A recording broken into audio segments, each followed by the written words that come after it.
Hi, it's Fias Tarot. Hello, Virgo placements. So yeah, this is your money and love reading ngayong June.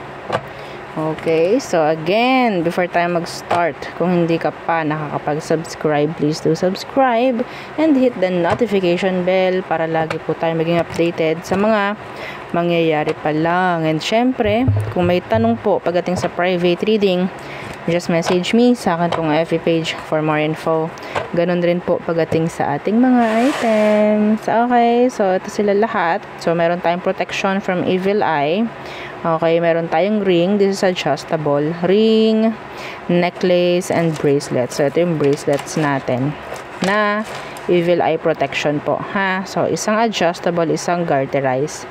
Okay, parehong same gender, unisex. Okay. Yeah. And syempre, yung ating unisex din na necklace. So ganyan siya. As you can see, nice. Meron siyang blue stone doon sa kanyang center. Now, this is hypoallergenic and non-tarnish. Okay? And syempre, yung ating 2-in-1 money and love bracelet. So, meron itong citrine stones. Okay? Yung citrine niya is yung mga yellow stones dito. Okay, makikita nyo naman pag kayo ay nag-purchase, no? So, yeah, ito siya. Yung mga citrine. So, para saan po yung citrine? Money magnet. For money ang citrine. So, hindi lang isa ang pwedeng mamagnet nito. Hindi lang love, kundi money rin. Ha? Okay, so, money and love. Okay, so, again, kung ikaw lalaki, gusto mo nito, pwede mo naman siyang ilagay sa pulang pouch. Okay? And again, I need your full name, ha? Dito sa ating ito. Okay? And gamitan mo rin, sabayan mo ng paggamit ng evil eye. Kung meron kang evil eye protection dyan, gamitin mo kasabay ito. Okay? Kasi, yes, we're manifesting no? Every time na suot natin to, nagmamanifest tayo ng magandang energy sana. No? Kaya po protektahan mo yung energy na yun. Okay? So, yun po, ha? And again, yung ating granter necklace, again. Taga-grant lang, ha, si granter. Okay? Kung anong namamanifest mo, kung anong ginagawa mo, yun yung ibibigay niya sa'yo. And syempre, si granter, nagbibigay rin siya ng surprises. Like weekly. Okay, weekly surprises, kahit napakaliliit lang na mga surprises, yes, may po-provide sa'yo si granter. Okay, aside sa minamanifest, ha? Okay, and yeah, katulad ng ating money and love bracelet, kailangan nyo protectionan yung minamanifest ninyo. Kailangan nyo magsuot rin ng evil eye protection. Ha? Okay, dapat cleanse, dapat okay yung ginagamit ninyong, evil eye protection. Okay, dapat legit. So, kung meron kayo, gamitin nyo. Mas okay, mas maganda. So, yung ating huli, si cord cut. Oo. So, aalisin natin yung mga nagbibigay ng MALAS sa'yo. Ha? Ito yun. Ito yung gamit natin doon. Siya yung nag-aalis ng alat. Sa'yo. Okay? Kung sa tingin mo napakabigat ng everyday na pamumuhay mo. Okay, so pagagaanin niya. Yes. Okay, yun siya, ha. Si cord cutting. Oo. So again, kung may tanong po, ha, message lang sa akin pong FB page. Huwag sa comment section at hindi namin kayo masasagot. Sa private message lang po. Okay? Again. So, kung may tanong, PM lang. Okay. Para rin maiwasan ang scam. Okay. So, Virgo placements, what's for you pagdating sa career, sa job mo. Tingnan natin kung anong meron. Like, in general, patungkol sa iyong pamimera ngayong June. Anong meron for you, Virgo? Four of Cups inversed. Knight of Swords. Iwasan po yung pagmamadali. Pagdating sa pamimera nyo, iwasan yung pagmamadali. Like decision, kung ano man. Okay? Yeah, Ten of Pentacles is here. Iba sa inyo, pwedeng may darating na pera, pero parang malulustay agad. Kung kaya nyong ilagay sa mas magandang sitwasyon, no, yung iyong pamamera na pwedeng darating, kasi may darating, edi mas maganda, no? Oo. So, yeah. Para kasing one day millionaire yung nakikita ko doon. So, kung gusto mong mas mapalago pa, edi gumawa ka ng magandang desisyon, no? Okay? Pero yes, some of you may darating na pera unexpectedly. Okay? So, next.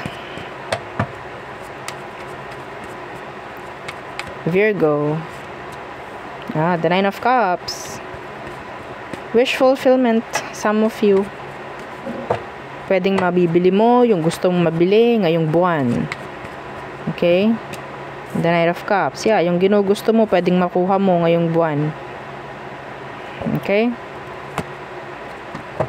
So, yes, andyan yung paggastos. Or sabihin natin a surprise. Okay? Could be material.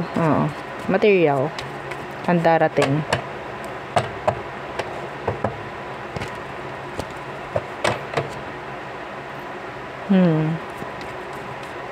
What else?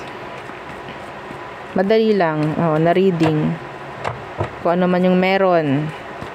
Pamemera, pera ng mga Virgo. Anong meron sa pera ng mga Virgo? Queen of Swords. Loans. Okay? May ma-accept na loans. May ma-approve na loans.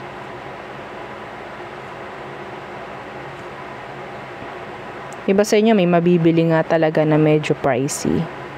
Ano tong Queen of Swords? The Nine of Wands. Paninindigan mo to, kung ano man to. Okay, yeah, the Nine of Pentacles. Dapat maging responsable ka kung meron kang gagawin nga. Some of you kasi may pirmahan dito ako nakikita. Okay, may pirmahan ako nakikita.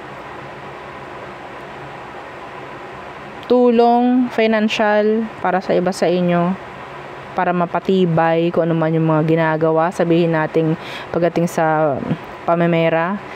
Okay? Tit. May darating, yeah, pera. Ace of Pentacles. Some of you, iniintay mo na lang tong loan na to na ma-approve. Pwedeng ma-approve ngayong June. Okay?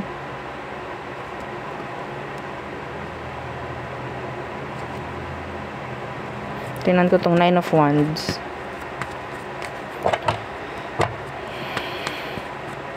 Nine of Wands. The Empress in reversed. Yeah.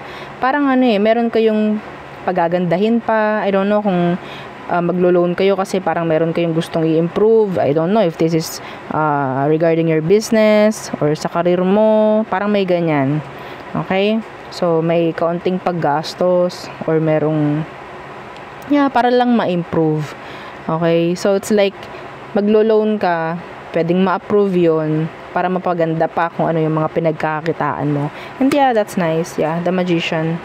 It's like, nasa sayo kasi nasa sayo yung mga gamit, mga ganyan, kung paano may improve. Nasa sayo yung desisyon, nasa sayo yung action, parang mga ganyan. Okay? So, kailangan lang talaga na talagang actionan nga, no? Kung paano. So, there. Tayo tumungo na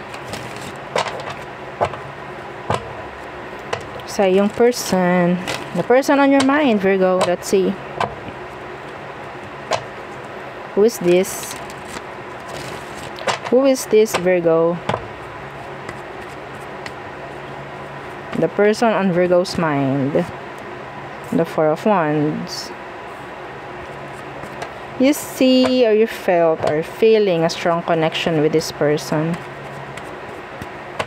Gusto mo ng long term with her or with him.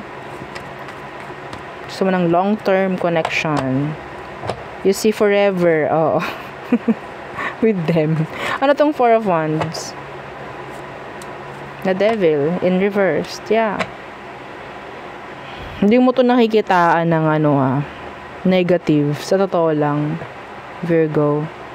Could be a Capricorn or Leo, Aries, Sagittarius. Okay? Some of you may mga plano na kayo. Yung iba, specific, may plano na kayo magpakasal. Hindi pa lang natutuloy. Okay? Somebody is like waiting for this offer or sa opportunity. Tingnan natin anong meron sa sitwasyon. Anong kailangan mong malaman sa sitwasyon nyo? The Nine of Cups in reverse. Maybe somebody is not pa rin, like ready. Okay? What's with this Nine of Cups in reverse? Yeah, the Eight of Cups. Emotionally, sabihin nating dependent. We have here the energy of codependency. Okay? Sa isa sa inyo. Na dapat yun yung ma-fix dito. Okay? Meron ditong kailangan ma-fix. Hindi naman ganon kalakihan na issue. Ang nakuha ko lang is codependent. Somebody's codependent sa isa. So, yun yung kailangang improve dito. May chance kasi na yun yung pwedeng isang maging issue kung hindi maayos or kung hindi sabihin nating i-improve. Okay? Dapat mawala or dapat malesen. Okay? Yung issue ng codependency. So, ano ba ang emosyon ng isa? Tingnan natin. Anong emosyon niya sa'yo? Seven of Wands in reversed. Okay, the Three of Cups. Yeah, they're open. They're open. The Six of Pentacles, the Nine of Pentacles. Oh, the Lovers. Ito Virgo. Hindi ko alam dito kung ang issue ay emotional or financial. Okay, somebody's not ready emotionally or financially. Pero nakikita niyo yung isa't isa ng long term. Okay? Wala namang problem dito. Yun nga lang kailangan aksyonan. Eight of Cups.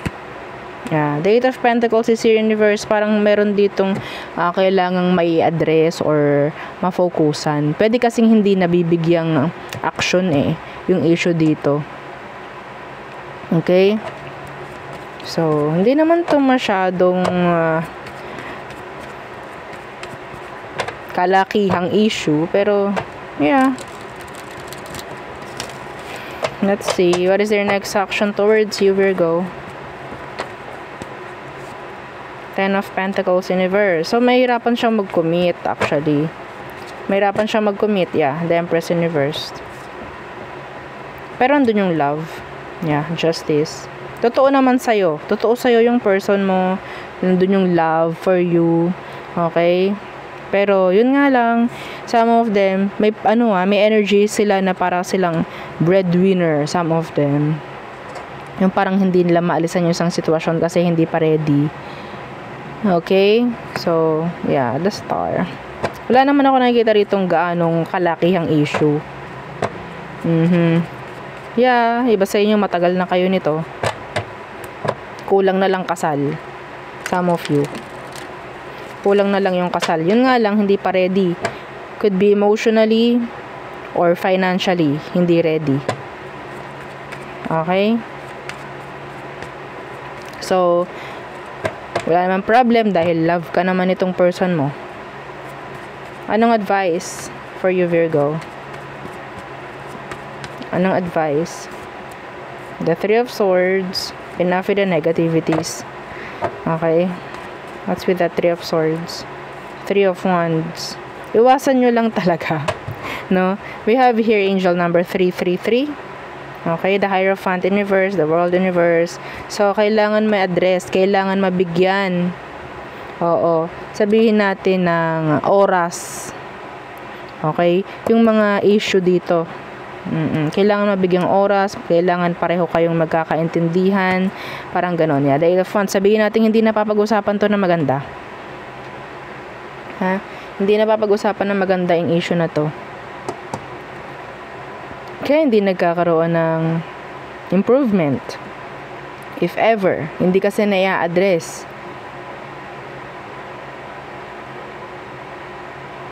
Sana nagigets nyo.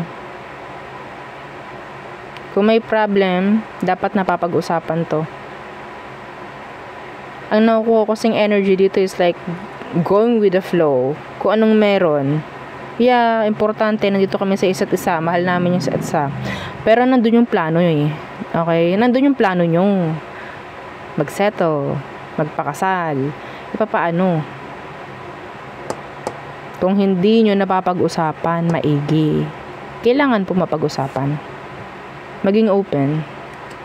The Three of Wands. Okay po. The Four of Pentacles. Wala. Nandun lang parang kinikim-kim. Oo. Sabihin natin communication. Sa communication, yun yung isang sabihin nating issue pa rin, no, na hindi ina-open up. Okay? Like, hindi marunong mag-open up yung isa. Or maybe both of you, hindi kayo nagiging open. So, nakikita yung issue. Justice is here. Justice. So, that is clarity, answers, para magkaroon ng balance. Okay po. So, yun lang. Hindi naman masyadong issue. Oo, napaka-light lang ng energy na nakuha natin for you, Virgo. Let's see. Aries through Pisces for you. Virgo placements.